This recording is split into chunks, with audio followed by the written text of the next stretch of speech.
Unoriginal content. Isa ngayon sa violation na napakaraming content creator ang nahihirapang maalis ito. Dito sa bidyong ito, idol, ipapakita ko sa iyo ang mga paraan na nalalaman ko kung paano na ikaw mismo na nanonood nito ngayon ay siyang tumulong sa sarili mo para maalis mo ang tinatawag natin na unoriginal content sa account mo. At kung paano din tuluyang maiiwasan ito. Karaniwan naman na maririnig mo sa mga katulad kong nagtututorial na kailangan maalis mo ang maaaring may copyright mong mga video. Maaari ito ay nakukuha sa mga music pag re-upload ng video, watermark, na duplicate na video at na-share na video ng kapwa content creator natin na hindi natin alam na may violation pala. Ipapakita ko sa iyo ang proseso kung paano tayo magsasubmit ng report. Unahin natin ito. Pero after mo mapanood ang prosesong ito, siguraduhin mong panoodin pa rin hanggang dulo. Para kung sakali maalis mo na ang unoriginal content mo, ay hindi ka paulit-ulit magkaroon nito. Kahit patuloy mong ginagawa ang mag-share ng video ng kapwa content creator mo. Okay, una, i-screenshot muna natin ang sinasabi nating unoriginal content violation mo. Ganito yon, itong nasa screen. Sunod, i-open mo ang Facebook account mo. Click mo muna ang profile.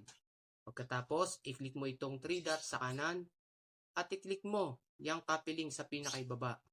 Dahil kailangan natin maisama yan sa gagawin nating report. Okay, after nyan, para hindi ka mahirapan, punta ka sa notes ng iyong cellphone o sa messenger mo at i-type mo na ang gagawin mong report. At sa pinakaibaba, i-paste mo dito ang link ng profile mo or page na kinopya natin. Pwede mo tularin itong ginawa ko. Pero kung may naiisip ka na mas maidagdag na idea para mas mapansin agad ang report mo, ay ilagay mo na rin. Okay, ngayon ready na yan, punta naman ulit tayo sa ating account. Gawin na natin ang ating report. I-click natin ang menu. Pagkatapos, swipe natin at i-click natin ang help and support. I-click natin ang report a problem. Click natin ang continue to report a problem at itong include report. Tapos, hanapin mo dyan kung page o profile ang gamit mo. Yun ang i-click mo. Pagkatapos, yung ginawa nating letter sa notes, nakasama ang link, i-paste na natin dito sa box. Pagkatapos nating may paste, i-click natin itong upload from phone. At i-click natin ang na-screenshot na violation ng account natin. At i-click na natin itong arrow sa kanang itaas para mag-send.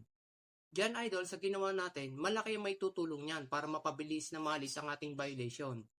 Pero hindi 100% na ginawa mo yan ay maalis agad ang violation mo. Kailangan alam mo din sa sarili mo na naalis mo na ang lahat ng mga video na pinagmula ng violation. Ang pagre-report ay tumutulong sa pagpapabilis ng proseso. Dahil kahit nakapag-report ka na, kung may hindi ka pa nadidelete na may violation, hindi pa rin basta-basta mawawala ang unoriginal content mo. Kaya bago mo gawin ang mag-report, make sure na linis mo na ang account mo. At kung sa palagay mo naman na naalis mo na ang lahat ng mga video na may violation, kung share man yan o hindi, gawa ka lang ulit ng another report at isend mo lang ulit ito. Sa naging experience ko, nakadalawang beses ako nakapag-send ng report bago nawala ang violation. Sinubukan ko lang sa una, sa loob ng 1 week kung mawawala. At nang hindi nawala, inulit ko lang ito. Naranasan ko rin ang hindi mag-submit ng report. Na-delete ko lang ang aking mga violation at kusa nang nawala ang aking violation. Kaya ibig sabihin, ang importante ay ma-delete natin o maalis natin ang video na may violation. Pero mas maganda pa rin ang mag-submit tayo ng report dahil ito ay pinaka-follow up natin para ma-process agad ni Facebook ang pag-review sa ating Facebook account. At sunod naman, idol, ay paano naman tayo makakaiwas sa unoriginal content na mula naman sa dumadaan sa ating mga newsfeed. Ang iba na i-share natin, kaya tayo nagkakaroon ng unoriginal content. Dito kay Facebook, may mga setting ang newsfeed kung saan ilalagay ni Facebook ang mga video ng mga content creator sa pinakailalim ng newsfeed mo kung maaaring may violation ito para makaiwas ka sa mga aaring maging violation na mula sa kapwa content creator. Nagawan ko ng video itong setting na ito. Pero dahil sa importanteng malaman mo ito, isinama ko na rin dito. Okay, sa ating Facebook account, i-click natin ang menu. I-click natin ang setting. Swipe natin para makita natin itong newsfeed. Click natin. Itong nasa pinakaibaba, itong reduce. I-click natin ito. Unahin natin itong low quality content. I-click natin. At i-click natin itong reduce more. Click natin itong okay. Mapapalagay sa pinakailalim ng newsfeed mo ang mababang quality ng content. Click lang natin ang back button. Sunod itong unoriginal content and problematic sharing. I-click din natin itong reduce more. At i-click din natin ang okay. Ito ay para ang mga video o post na may unoriginal content violation ay mapapunta sa pinakailalim ng ating newsfeed. Sa ganitong paraan, maiiwas natin ang ating account na magkaroon din tayo ng unoriginal content violation.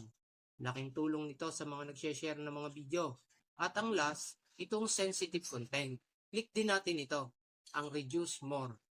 Ito naman ay para ilagay din sa pinakailalim ng newsfeed natin ang mga posibilidad na sexual activity, mga graphic content, at ang violent, mga video na maaaring may nasasaktang kapwa natin na sanhi ng mga karahasan.